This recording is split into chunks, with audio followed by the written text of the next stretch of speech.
ದಿವಸ ನಾವೇನು ಪತ್ರಿಕಾ ಭವನದಲ್ಲಿ ಪತ್ರಿಕಾಗೋಷ್ಠಿ ಏನ್ ಮಾಡಿದೀವಿ, ಸನ್ಮಾನ್ಯ ಹಿರಿಯ ರೈತ ಮುಖಂಡರಾದಂತ ಬಸವರಾಜ್ ಇಂಗಿನ್ ಸರ್, ಹೋರಾಟಗಾರರು ಅವ್ವಣ್ಣ ಮ್ಯಾಕೇರಿ ಅವರಲ್ಲಿ, ಯುವ ಹೋರಾಟಗಾರರಾದಂತ ಗಿರೀಶ್ ಗೌಡ್ರಲ್ಲಿ, ಅಂಬಾರಾವ್ ಬೆಳಕೋಟಿ ಅಲ್ಲಿ, ಸಂತೋಷ್ ಕುಮಾರ್ ಅವರಲ್ಲಿ ಈ ಪತ್ರಿಕಾಗೋಷ್ಠಿ ಏನಂದ್ರೆ ನಾವು ನಮಗೆ ಸಹಕಾರ ಮಾಡಿರ್ತಕ್ಕಂಥ ಯಾವಾಗ 5ನೇ ತಾರೀಕಿಂದು ಸುಮಾರು 3 ದಿವಸಗಳ ಕಾಲ ಈ ಗ್ರಾಮದ ಅಂದ್ರೆ ಈ ಜಿಲ್ಲೆಯ ಪ್ರತಿಯೊಂದು ಹಳ್ಳಿಯನ್ನು ಏನ್ ರೈತ ಮುಖಂಡರು ಎತ್ತಿನ ಗಾಡಿ ಮೇವು ಎಲ್ಲಾ ತಗೊಂಡು ಬಂದು ನಮ್ಮ ಜೊತೆಗೆ ಅಲ್ಲಿ ಸಹಕಾರ ಮಾಡಿರ್ತಕ್ಕಂಥ ನೇತೃತ್ವ ವಹಿಸಿರ್ತಕ್ಕಂಥ ಆ ಎಲ್ಲಾ ಕಲಬುರಗಿ ಜಿಲ್ಲೆಯ ಎಲ್ಲಾ ರೈತರಿಗೆ ನಾವು ಇವತ್ತಿನ ದಿವಸ ಒಂದು ದೊಡ್ಡ ಅಭಿನಂದನೆ ಹೇಳ್ತಾ ಇದ್ದೇವೆ.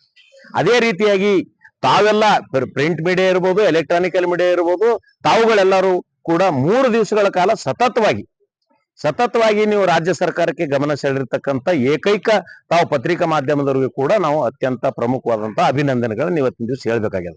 ಯಾಕಪ್ಪ ಅಂದ್ರೆ ಇದು ನಾಟಕೀಯ ಅಲ್ಲ, ನೀವು ತಿಳಿಸಿರ್ತಕ್ಕಂಥ ಪ್ರತಿಯೊಂದು ವಿಷಯ 5 ನಿಮಿಷಕ್ಕೆ ನಮ್ಮ ಆಂದೋಲನದಲ್ಲಿ ತಾವು ರಾತ್ರಿ ಹಗಲು ಕೂಡ ನಮ್ಮ ಜೊತೆಗೆ ಇದ್ದೀರಿ, ನಾವು ನೋಡಿದ್ವಿ. ಇದನ್ನ ಅವರು ಅರಿವೇ ಇಲ್ಲ ಅನ್ನತಕ್ಕಂಥ ಸರ್ಕಾರ ಆದ್ರೆ ಇವತ್ತಿನ ದಿವಸ ನಾವು ಎಂತದ್ ಕೇಳಿದ್ವಿ ಅಂದ್ರೆ ಪರಿಹಾರ, ಸಾಕಷ್ಟು ಹೆಕ್ಟರ್ ಪ್ರದೇಶ ಹಾಳಾಗಿರ್ತಕ್ಕಂಥ ತೊಗರಿಯನ್ನ ಪರಿಹಾರ ಕೊಡ್ತಕ್ಕಂಥ ವಿಚಾರವನ್ನು ನಾವು ತಗೊಂಡ್ ಕಿಸಿಂದ ಅದು ಆಂದೋಲನ ಮಾಡಿದ್ವಿ. ಅಟ್ಲೀಸ್ಟ್ ಆಂದೋಲನದ ಪ್ರತಿಯಾಗಿ ಒಬ್ಬರಾದ್ರೂ ಪತ್ರಿಕಾಗೋಷ್ಠಿ ಮಾಡಿ 2 ಶಬ್ದಗಳನ್ನು ಮಾತಾಡ್ತಕ್ಕಂಥ ಸೌಜನ್ಯ ಇರಲಿಲ್ಲ. ಅದು ಭಾರತೀಯ ಜನತಾ ಪಾರ್ಟಿ ಇರ್ಬೋದು, ಕಾಂಗ್ರೆಸ್ ಇರ್ಬೋದು. ಆದರೆ ನಿಮ್ಮಂತವ್ರು ಶಾಸಕರಾಗಿ ಮಂತ್ರಿಯಾಗಿ ನಮಗೇನ್ ನಡೆಸದ, ತಾವು ಸ್ವತಃ ರಾಜೀನಾಮೆ ಕೊಟ್ಟು ನಿಮ್ ಮನೆಯಾಗಿರಿ.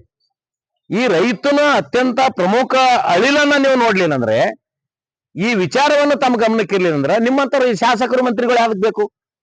ಇನ್ನೊಂದು ನಮ್ದು ಹೇಳ್ತೇವೆ, 70-80% ಈ ರೈತಾಪಿ ವರ್ಗದವರು, ರೈತ ಮಹಿಳೆಯರಿರ್ಬೋದು, ರೈತಾಪಿ ವರ್ಗದಿರ್ಬೋದು, ನಾವು ಅವ್ರಿಗೆ ಓಟ್ ಹಾಕಿ ಆರಿಸ್ತಂದಿದ್ದೆವು. ನಮ್ಮ ಬಗ್ಗೆ ಅವ್ರಿಗೆ ಕಾಳಜಿನೇ ಇಲ್ಲ ಅಂದ್ರೆ ಅವ್ರಿಗೆ ಯಾಕೆ ಓಟ್ ಹಾಕ್ಬೇಕು ಅಂತಕ್ಕಂಥದ್ದು. ಯಾಕೆ ನೀವು ಈ ತರ ಮಾಡ್ತಾ ಇದ್ರಿ?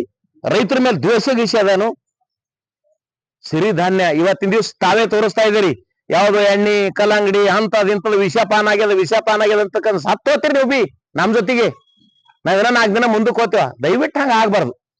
ನಮ್ ಪರಿಹಾರಗೋಸ್ಕರ ಅದಕ್ಕೆ ಈಗ ತಾನೇ ಹಿರಿಯರು ಹೇಳಿದ್ರಲ್ಲ, ನಾವು ಒಂದು ನಿಯೋಗವನ್ನ, ಅತ್ಯಂತ ಪ್ರಮುಖ ರೈತರ ನಿಯೋಗವನ್ನ ನಾವು ಬೆಂಗಳೂರಿಗೆ ಹೋಗಿ ಉಸ್ತುವಾರಿ ಮಂತ್ರಿಗಳಾದಂತ ಸನ್ಮಾನ್ಯ ಶ್ರೀ ಪ್ರಿಯಾಂಕಾ ಖರ್ಗೆಜಿ ಅವ್ರನ್ನ ಭೇಟಿಯಾಗಿ ಮನವರಿಕೆ ಮಾಡಿಕೊಂಡು ನಮಗೆ ಮುಖ್ಯಮಂತ್ರಿಗಳ ಜೊತೆಗೆ ತಗೊಂಡು ಹೋಗ್ರಿ, ನಾವಲ್ಲಿ ನಮ್ಮ ಅಳಿಲವನ್ನ ಅವ್ರಿಗೊಂದು ತಿದ್ಕೋತೇವೆ.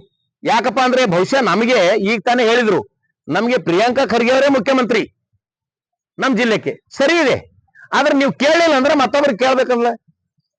ಇದು ಇನ್ನೊಂದ್ಸರಿ ರಿಪೀಟ್ ಮಾಡ್ತಾ ಇದ್ದೀನಿ, ನಮಗೆ ಈ ಕಲಬುರಗಿ ಉಸ್ತುವಾರಿ ಮಂತ್ರಿಗಳು ಪ್ರಿಯಾಂಕಾ ಖರ್ಗೆ ಅವರೇ ಮುಖ್ಯಮಂತ್ರಿ ಅಂತ ಹೇಳಿದ್ರು ನಮ್ಮ ಹಿರಿಯರು, ಅದು ಸತ್ಯ ಇದೆ. ಆದ್ರೆ ನೀವು ನಮ್ಗೆ ಕೇಳಲಿಲ್ಲ ಅಂದ್ರೆ ನಾವ್ ಯಾರಿಗೆ ಕೇಳ್ಬೇಕು? ಮೇಲಾಧಿಕಾರಿ ಕೇಳ್ಬೇಕಲ್ಲ. ಅದಕ್ಕಾಗಿ ನಾವು ಮುಖ್ಯಮಂತ್ರಿಗಳನ್ನ ಭೇಟಿ ಆಗೋಸ್ಕರ ನಾವೇನದ ನಿಯೋಗ ಹೋಗ್ತಾ ಇದೀವಿ. ಆ ಮುಖ್ಯಮಂತ್ರಿಗಳ ಭೇಟಿ ಆಗ ಸಲುವಾಗಿ ತಾವು ಕೂಡ ನಮ್ ಜೊತೆಗೆ ಬಂದು ನಿಮ್ ಜೊತೆಗೆ ನಾವು ಹೋಗಿ ಮುಖ್ಯಮಂತ್ರಿಗಳಲ್ಲಿ ಚರ್ಚೆ ಮಾಡೋಣ.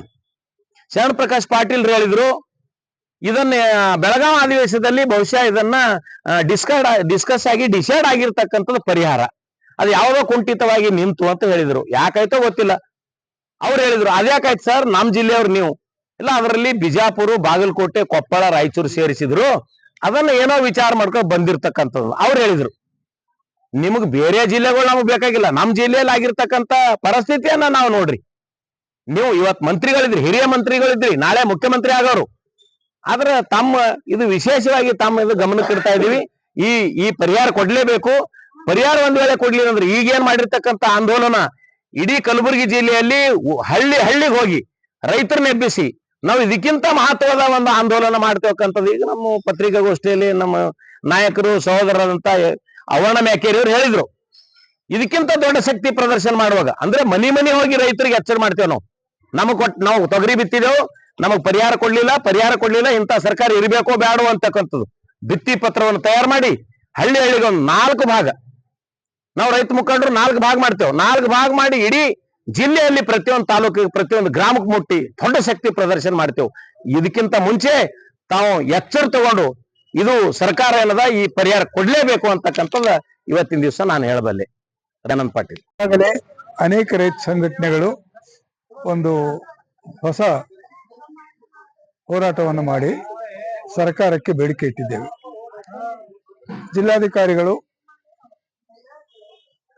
ನಮ್ಮನ್ನೆಲ್ಲ ಉದ್ದೇಶಿಸಿ ಮಾತನಾಡಿ ನಾಳೆ ಬರುವಂತಹ ಮುಖ್ಯಮಂತ್ರಿ ಬರೋ ಕಾರ್ಯಕ್ರಮ ಇದೆ. ಆಕ್ಚುಲಿ ಮುಖ್ಯಮಂತ್ರಿ ಬರಲಿ ಅಥವಾ ಉಪಮುಖ್ಯಮಂತ್ರಿ ಬರ್ತಾರೆ, ಜಿಲ್ಲಾ ಉಸ್ತುವಾರಿ ಸಚಿವರು ಬರ್ತಾರೆ, ಅವ್ರನ್ನೆಲ್ಲ ಭೇಟಿ ಮಾಡಿಸಿ ನಿಮ್ಮ ಬೇಡಿಕೆಗಳನ್ನ ಈಡೇರಿಸಲಿಕ್ಕೆ ಪ್ರಯತ್ನ ಮಾಡ್ತೇವೆ ಅನ್ನೋ ಮಾತು ಹೇಳಿದ್ರು. ಮರುದಿವಸ DCM ಅವರು ಮತ್ತೆ ಪ್ರಿಯಾಂಕಾ ಖರ್ಗೆಜಿ ಅವರು ಬಂದ್ರು. ಅವರೆಲ್ಲ ಭೇಟಿ ಮಾಡಿದೀವಿ. ಅವರು ಆಶ್ವಾಸನೆ ಕೊಟ್ಟಿದ್ದಾರೆ, ನಾವು ರೈತರಿಗೆ ಕೈ ಬಿಡಲ್ಲ, ರೈತರಿಗೆ ಸಹಾಯ ಮಾಡ್ತೀವಿ ಅಂತ ಹೇಳಿದ್ದಾರೆ. ಅದಕ್ಕಾಗಿ ಈಗ ನಾವು ಪುನಃ ಬುಧವಾರ ಬೆಳಿಗ್ಗೆ ಇಲ್ಲಿಂದ ಹೊರಟು ಬೆಂಗಳೂರಿಗೆ ಹೋಗಿ ಪುನಃ ಪ್ರಿಯಾಂಕಾ ಖರ್ಗೆಜಿ ಅವರನ್ನ, ನಮ್ಮ ಜಿಲ್ಲಾ ಉಸ್ತುವಾರಿ ಅದಾರ, ಅವರೇ ನಮ್ಮ ಮುಖ್ಯಮಂತ್ರಿ ಇದ್ದಂಗೆ, ಅವ್ರನ್ನ ಭೇಟಿಯಾಗಿ ಅವ್ರ ಮೂಲಕ, ಅವರು ಇಷ್ಟಪಟ್ಟರೆ ಅವ್ರ ಮೂಲಕ ಮುಖ್ಯಮಂತ್ರಿಯವರನ್ನು ಭೇಟಿ ಮಾಡಿ ನಮ್ಮ ಬೇಡಿಕೆಗಳನ್ನ ಈಡೇರಿಸಲಿಕ್ಕೆ ಪ್ರಯತ್ನ ಮಾಡಲಿಕ್ಕೆ ಹೊರಟಿದ್ದೇವೆ. ಈ ನಿಯೋಗ ಜಯ ಗಳಿಸ್ತದೆ ಅಂತ ನನ್ನ ನಂಬಿಕೆ ಇದೆ.